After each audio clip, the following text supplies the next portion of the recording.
Oke, kita masih menggunakan referensi yang sama, yaitu Marketing Research and Applied Approach dari Malhotra ya, dan Birks.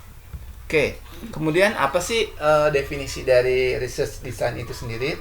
Jadi sederhananya gini ya, kalau kita berbicara research design, dia adalah frameworknya, dia adalah blueprint atau boleh dikatakan apa ya, cetak besarnya ya, cetak besarnya yang menjadi guidance kita untuk kita kemudian melakukan research pemasaran gitu ya. Jadi itu semacam panduan bagi kita, panduan besarnya bahwa kita jadi tahapannya harus seperti apa, langkah-langkahnya, informasi apa yang kita perlukan, ya bagaimana kita mendapatkan data gitu ya, dan urutannya seperti apa, sequence-nya seperti apa gitu ya, dalam upaya untuk apa? Dalam upaya untuk kita bisa menyelesaikan atau menjawab permasalahan-permasalahan research khususnya terkait di bidang pemasaran, seperti itu. Nah, apa saja sih yang tercakup di dalam research design? Yang pertama tentu saja kita harus bisa mendefine the information needed. Jadi kita harus bisa dalam research design itu kita bisa mendefinisikan atau menjelaskan informasi apa saja sih yang kita butuhkan gitu. Yang kedua tentu saja kita harus bisa memutuskan apakah research design kita ini ya secara keseluruhannya itu apakah termasuk dalam research yang exploratory ya, yang sifatnya eksplorasi, penggalian informasi, di mana informasi awal yang kita miliki saat ini sangat terbatas, atau kita melakukan descriptive research ya, di mana kita mendeskripsikan satu gambaran fenomena dari suatu fenomena pemasaran gitu ya, dan juga mungkin bisa terkait dengan causal atau sebab akibat. Yang ketiga, kita dalam research design itu sendiri juga harus merancang sequence-nya, tahapan-tahapannya gitu ya, dari serangkaian teknik yang akan kita gunakan untuk melakukan research di bidang pemasaran gitu ya. Bagaimana juga kita melakukan pengukuran dan sebagainya, ada ukuran sequence-nya, tahapan-tahapannya. Tahapan pertama kita ngapain, tahapan kedua ya misalkan menentukan bagaimana kita bisa menentukan sampel gitu ya, tahapan ketiga bagaimana memperoleh informasi dan seterusnya. Kemudian dalam research design kita juga harus bisa membangun ya dan melakukan pretest ya, uji coba akan angket kita, bagaimana kita mengkolek data ya, memperoleh data atau mengumpulkan data kita, baik data primer maupun juga data sekunder. Nah, kalau menggunakan angket tentu saja datanya merupakan data primer. Nah, itu harus dilakukan uji coba dulu, maka harus dilakukan pretest terlebih dahulu gitu ya, kalau kita mau melakukan research khususnya di bidang marketing. Kemudian juga ini terkait dengan samplingnya gitu ya, bagaimana kita menentukan sampel, bagaimana cara kita menarik sampel ya, ukuran sampelnya berapa banyak gitu ya. Juga di dalam research design ini informasi ini harus tersedia. Kemudian apakah analisis data kita itu kualitatif ataukah kuantitatif? Maka dalam research design kita bisa sampaikan dengan jelas teknik analisis data kita yang akan kita lakukan itu seperti apa gitu. Nah, dalam perspektif pengambil keputusan ya, research design itu tentu harus akurat. Ya, harus valid gitu ya. Harus mampu menyampaikan informasi-informasi yang akurat dan juga yang kekinian gitu. Dalam research design kita harus bisa sampaikan bahwa ini loh, bahwa penelitian yang akan kita lakukan ini adalah penelitian yang current, yang memang terkini gitu ya, dan bisa sufficient, bisa mencukupi, bisa juga mendapatkan informasi atau data-data yang bakal cukup ya, atau ketersediaan datanya mencukupi dan sesuai dengan apa yang dibutuhkan oleh perusahaan ya, sesuai tersedia, datanya tersedia, bisa diakses, bisa diperoleh gitu ya ketika research ini dilakukan. Dan tentu saja data yang collect itu sendiri juga harus merupakan data-data yang relevan gitu. Jadi research design-nya juga harus relevan. Nah, kalau dalam perspektif responden gitu ya, ini terkait dengan bagaimana kita nanti mengkolek data gitu ya. Nah, bagaimana akses kita ke responden, apakah aksesnya itu dilakukan secara bisa secara public, bisa juga secara private gitu ya. Apakah sifatnya juga bisa communicable gitu ya, ataukah dia non communicable? Maksudnya gini, ya kalau memang responden itu memberikan jawaban secara spontan gitu ya, ya ketika ditanya suatu pertanyaan dia bisa langsung spontan menjawab, maka akses kita ke responden itu biasanya aksesnya publik ya. Dan biasanya teknik yang digunakan memang dia pertanyaannya terstruktur, misalnya hanya menjawab apakah Anda merokok, jawabnya iya tidak, misal seperti itu ya. Apakah misalnya tingkat misalnya gini, tingkat persetujuan responden akan suatu pernyataan misalnya ya, misalnya produk memiliki kemasan yang menarik gitu ya, misalnya sangat tidak setuju gitu ya, misalnya netral, setuju, sangat setuju. Jadi dia bisa memberikan jawaban secara spontan gitu ya. Di sini contohnya misalnya melakukan diperoleh dengan cara survei via telepon misalnya ya. Nah, semakin ke atas, ini artinya sebelah kanan ini, semakin ke atas, semakin akses ke respondennya semakin publik, ya semakin terbuka gitu ya. Maka cenderung research kita akan mengarah kepada research yang bersifat konklusif gitu ya. Jadi kita menggunakan pendekatannya nanti secara terstruktur ya gitu ya. Bisa juga memang nanti gabungan antara angket dengan menggunakan metode yang pertanyaan ya, yang sifatnya close end, jadi langsung dibatasi, responden hanya bisa menjawab misalkan ya atau tidak ya. Dia menjawab misalkan tadi apakah dia sangat setuju, apakah setuju, dia hanya bisa memberikan jawaban satu di antara opsi yang tersedia gitu ya. Bisa juga memang di mix gitu ya, di mix antara close end dengan open end. Artinya misalnya ketika kita mencoba melakukan penyelidikan lebih mendalam, bisa digabungkan dengan sifatnya open-ended question. Misalnya ketika ditanya apakah Anda puas dengan pelayanan yang diberikan oleh toko ini gitu ya, nanti jawabannya misalkan ya atau tidak. Jika misalnya jawab tidak, nah alasan Anda apa? Nah itu bisa sifatnya open-ended question.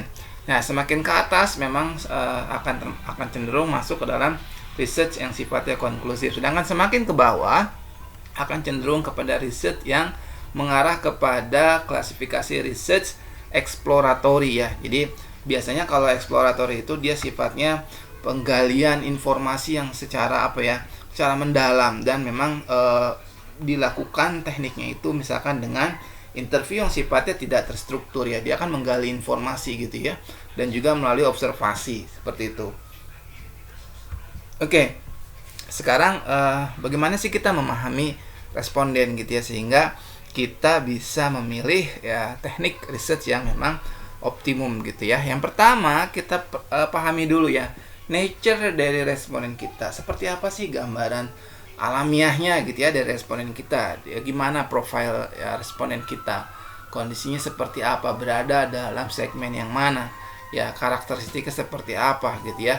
Kemudian kita lihat juga nature of issue under investigation as perceived by respondent. Misalnya kita mau meneliti tentang brand image gitu ya.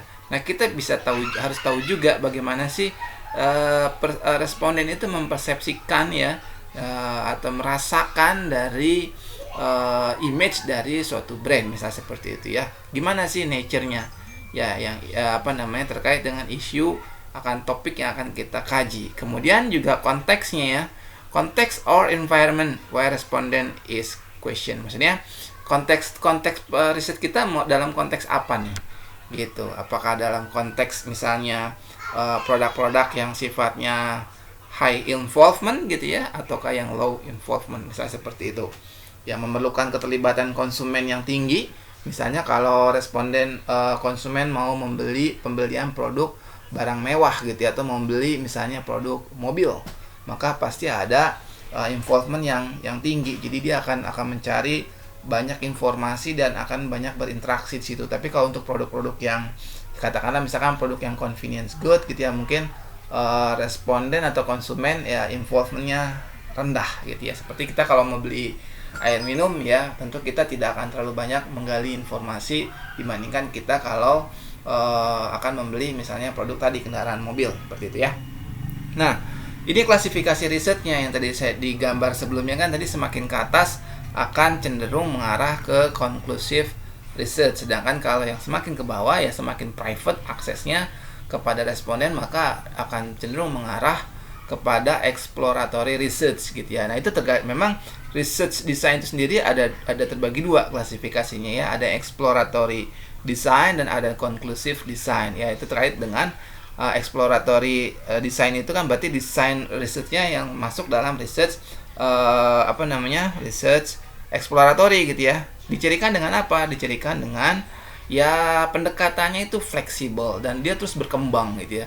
Jadi ketemu satu dikembangkan lagi, ketemu lagi dikembangkan lagi terus gitu, karena memang sifatnya sama seperti kita menggali sumur atau menggali tanah. Kita nggak pernah tahu di kedalaman berapa meter kita menemukan air misalnya seperti itu, atau bahkan material-material apa saja yang kita temukan ketika kita gali, kita tidak bisa memastikan karena informasi kita hanya terbatas. Misalnya di daerah tertentu di kedalaman 10 meter udah ketemu air misalnya ya, tapi daerah lain mungkin ya harus 12 meter, harus 15 meter dan seterusnya ya. Jadi itu dalam rangka apa? Untuk memahami, to understand nih kalau yang exploratory ya, untuk memahami fenomena-fenomena pemasaran yang biasanya memang sulit untuk diukur. Jadi kita ingin misalnya ingin mengeksplorasi lebih gitu tentang misalnya bagaimana sih sekarang ini atau cita rasa minuman seperti apa sih sebenarnya diinginkan oleh konsumen saat ini, dan kita informasinya masih sangat terbatas misalnya ya. Informasinya misalkan tentang minuman yang disukai oleh orang Indonesia misalnya, terkait minuman yang boleh katakan minuman kesehatan misalnya gitu, informasi kita masih sedikit misalnya, maka kita bisa lakukan exploratory research. Nah, research desainnya tentu saja exploratory design ya. Kita bisa pendekatannya kualitatif maupun kuantitatif, tapi memang umumnya di exploratory itu pendekatannya kualitatif ya. Misalkan tadi wawancara yang sifatnya tidak terstruktur ya, atau dia melakukan observasi gitu ya. Bisa juga agak naik sedikit, bisa fokus group discussion, misalnya kita diskusi kelompok gitu ya. Nah, kalau yang sebelah kanan ini yang tadi semakin naik ke atas, semakin akses ke respondennya semakin publik, semakin masyarakat luas, semakin terbuka, semakin mudah, semakin pertanyaannya terstruktur gitu ya, maka kita masuk dalam conclusive design gitu. Karena memang itu dicirikan dengan apa? Measurementnya itu clearly defined. Jadi memang pengukurannya itu benar-benar artinya seluruh instrumennya itu terukur secara rinci dan juga secara jelas gitu. Nah, nanti terbagi atas dua. Dalam conclusive design ini ada yang termasuk dalam klasifikasi descriptive research, ada yang causal research. Nanti akan saya jelaskan ya di slide berikutnya. Oke, baik. Memang perlu dipahami dulu nih perbedaan antara exploratory dengan conclusive research gitu ya. Nah, tadi sempat dibahas sebetulnya kalau exploratory objektifnya atau tujuannya apa sih? To provide insight and understanding of the nature of marketing phenomena. Jadi kata kuncinya adalah to understand, untuk bisa memahami suatu fenomena pemasaran.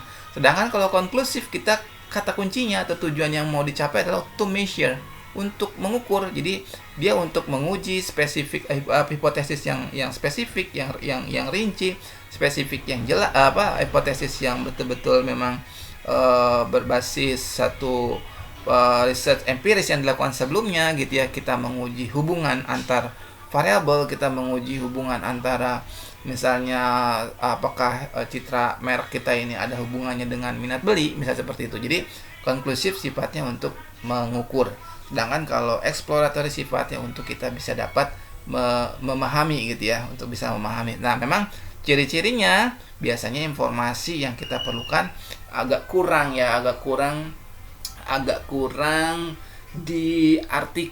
diartikan ya, agak definisi awalnya gitu ya. Informasi-informasi yang kita miliki sebelumnya itu biasanya agak loose, agak longgar gitu ya. Nah, makanya proses risetnya itu dia biasanya fleksibel, tidak terstruktur, dan ya mungkin may evolve. Jadi dia mungkin akan terus berkembang ya. Dia ketemu obrolan satu, kita kembangkan lagi gitu ya. Dan memang sampelnya biasanya ukurannya kecil, dia nggak banyak gitu. Beda kalau kayak di conclusive research ya, memang biasanya informasinya udah clear, dia udah terdefinisi lah ya, udah terdefinisi dengan jelas gitu. Nah, kemudian research prosesnya juga biasanya terstruktur dan formal sekali.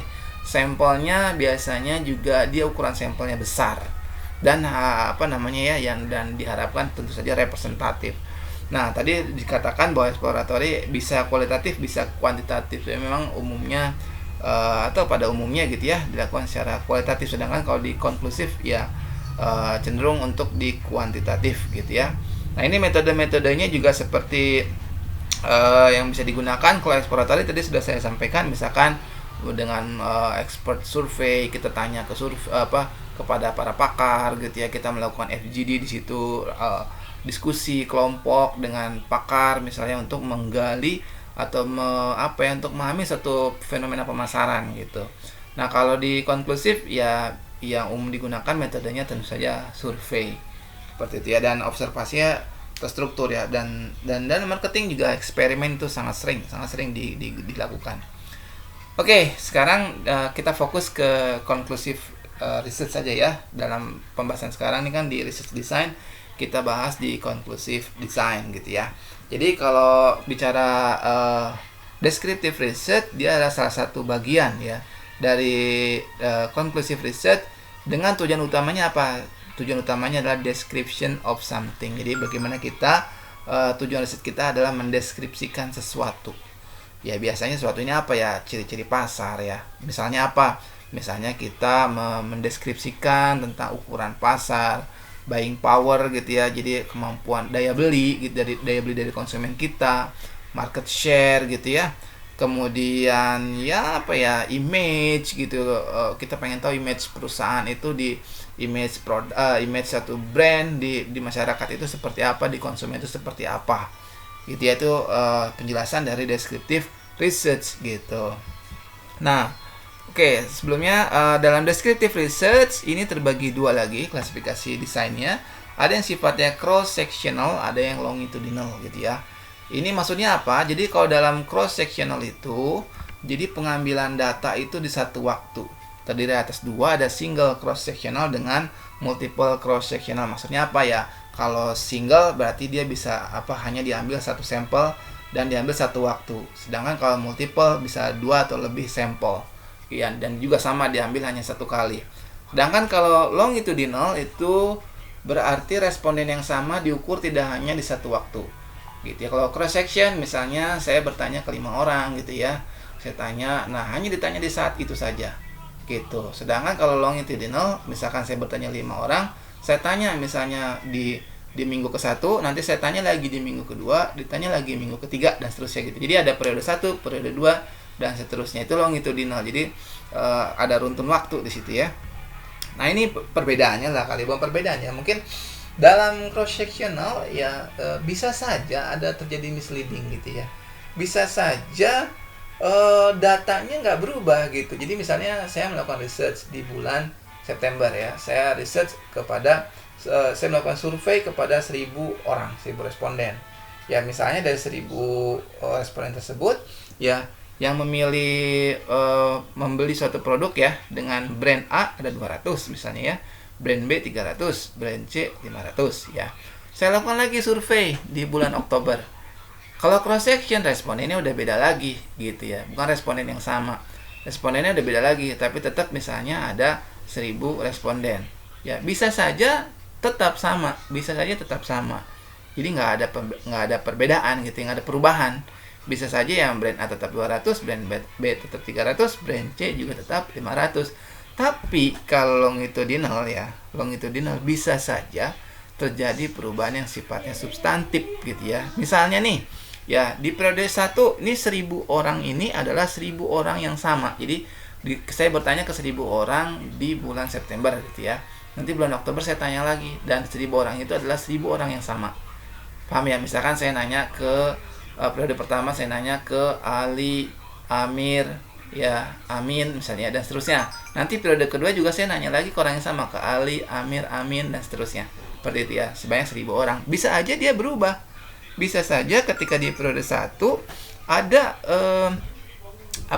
ada 200 ya responden yang udah menyatakan memilih brand A gitu. Bisa saja seperti itu. Tetapi bisa saja di periode kedua yang memilih brand A dari 1.000 orang yang tadi di survei ya, dari yang awalnya 200 orang yang milih brand A berubah sekarang menjadi tinggal hanya 100 orang. Gitu ya. Bisa saja seperti itu. Berubah, di awalnya ada 200 orang di periode pertama bulan September nih. Dari 1000 orang ada 200 orang yang milih brand A. Tetapi ketika periode kedua ditanya lagi nih, ternyata bisa saja tidak lagi 100. Jadi ada 100, tidak lagi 200 tapi tersisa 100. Jadi ada 100 orang yang memilih untuk pindah ke brand yang lain gitu ya. Ya, misalnya pindah ke brand B 25 orang, pindah ke brand C 75 orang. Jadi bisa aja ada perubahan yang sifatnya substansial ya, sangat-sangat substantif sekali seperti itu ya. Ingat, kalau cross section hanya ditanya di satu waktu gitu ya. Jadi periode pertama nanya 1000 orang, oke, periode kedua ditanya 1000 tapi responnya berbeda. Tapi kalau di longitudinal tanya 1000 orang, oke, kemudian jawabannya apa, pilihannya apa, periode kedua ditanya ke 1000 orang yang sama. Gitu, ditanya lagi seperti apa, ada perubahan atau tidak. Oke, dalam conclusive design juga kategori yang kedua adalah causal research. Ya, kalau berbicara causal, bicaranya adalah itu sebab akibat atau cause and effect. Jadi hubungan sebab akibat. Memang biasanya dalam marketing hubungan sebab akibat ini diuji dengan pendekatan eksperimen gitu ya. Jadi dalam causal research ini kita tujuannya apa? Yang pertama untuk memahami variabel yang menjadi variabel penyebab gitu ya, atau variabel yang mempengaruhi, atau dipahami juga sebagai variabel bebas atau independent variables, dan juga variabel yang sifatnya terikat atau yang dipengaruhi gitu ya, atau yang kita kenal juga dengan istilahnya dependent variable atau variabel terikat gitu ya. Kemudian juga ini dalam causal research ini juga dilakukan untuk kita menguji hipotesis. Jadi kalau kita punya hipotesis, kalau pelayanan ini ditingkatkan kualitasnya, maka akan berdampak pada peningkatan kepuasan pelanggan, misalnya seperti itu ya. Kalau service recovery-nya semakin baik, maka misalnya kemungkinan konsumen atau pelanggan beralih semakin kecil, misalnya seperti itu ya. Jadi untuk menguji sebab akibat. Nah, dalam riset itu sendiri bisa saja muncul error ya, kesalahan, ketidaktepatan atau variasi dari dari data yang kita kumpulkan, selisih dari nilai sebenarnya dengan data yang biasa kita kumpulkan, bisa seperti itu. Ya, misalnya beginilah ya, kalau berbicara error itu kan ada total error nih, total error. Jadi total kesalahan ketika kita melakukan suatu research gitu ya. Dalam research design ini juga bisa saja ada sumber-sumber potensial munculnya error ya. Terdiri atas dua. Ada yang dinamakan random sampling error, ada yang non sampling error. Kalau random sampling error, errornya, kesalahannya itu terkait dengan cara kita menetapkan sampelnya. Jadi kalau kita narik sampelnya nggak tepat ya, tidak sesuai dengan kaidah yang ditetapkan gitu ya, maka bisa saja sampel yang kita tarik itu tidak representatif gitu ya. Misalnya semestinya sampel ditarik secara misalnya sistematik random, kita misalkan menarik sampelnya secara simple random gitu ya. Jadi bisa menyebabkan adanya error, adanya potensial munculnya tidak representasinya ya sampel yang kita tetapkan sebagai responden gitu ya. Nah, di sini akan dibahas juga tentang non sampling error.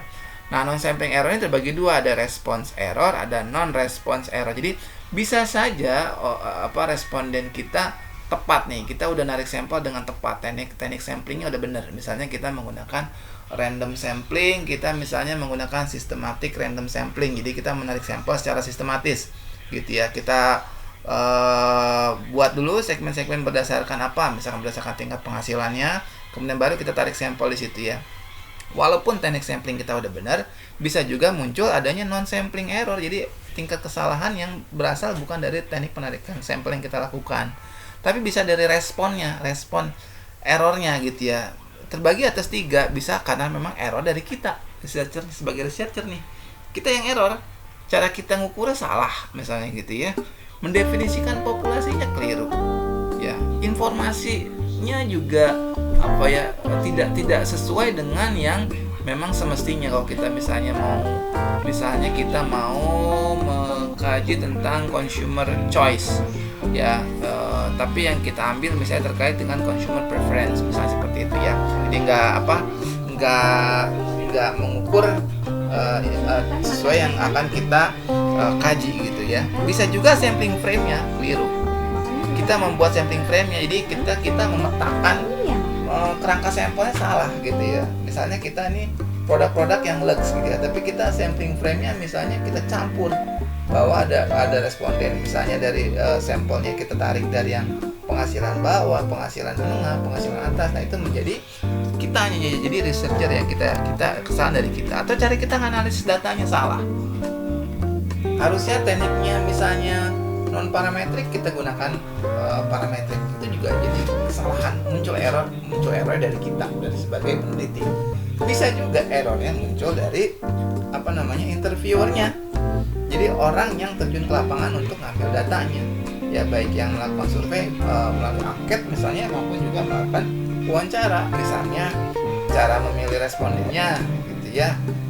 Ketika memilih respondennya kita keliru misalnya gitu ya, kita harusnya memilih A tapi kita malah pilih B misalnya ya. Harusnya secara samplingnya itu kita udah benar ya, diacak terlebih dahulu, ternyata kita misalnya tidak melakukan pengacakan dengan baik gitu ya. Atau cara kita bertanyanya mungkin salah gitu ya, atau kita ketika merecordnya, atau bisa juga cheating, kita curang ya, kita mengarahkan responden untuk menjawab sesuai dengan yang kita harapkan misalnya, atau kita isi sendiri gitu ya, pada responden tidak memberikan jawaban seperti itu, jadi kita melakukan kecurangan misalnya seperti itu. Bisa juga errornya dari responden, misalnya misalnya inability, dia bukan responden yang yang memiliki kemampuan atau memiliki kapasitas untuk menjawab pertanyaan itu gitu. Bisa juga dia unwillingness, dia nggak mau sebenarnya untuk ngasih itu, males-malesan gitu ya, atau dia nggak mau memberikan informasi yang apa adanya, yang memberikan informasi yang sebenarnya gitu ya. Jadi mungkin dia takut, mungkin dia malas gitu ya, jadi sehingga informasi yang disampaikan, jawaban yang disampaikan di dalam angket itu menjadi tidak akurat gitu, jadi memunculkan adanya error. Jadi itu menjadi total error, baik ketika kita teknik penarikan sampel yang kita tarik itu pun bisa memunculkan error gitu ya. Misalnya di populasi katakanlah market share itu 40%, kita karena menggunakan sampel ya, ternyata misalkan market share-nya adalah 30%, berarti ada errornya 10% ya, perbedaan selisih antara populasi dengan sampel gitu, sebutnya itu random sampling error-nya.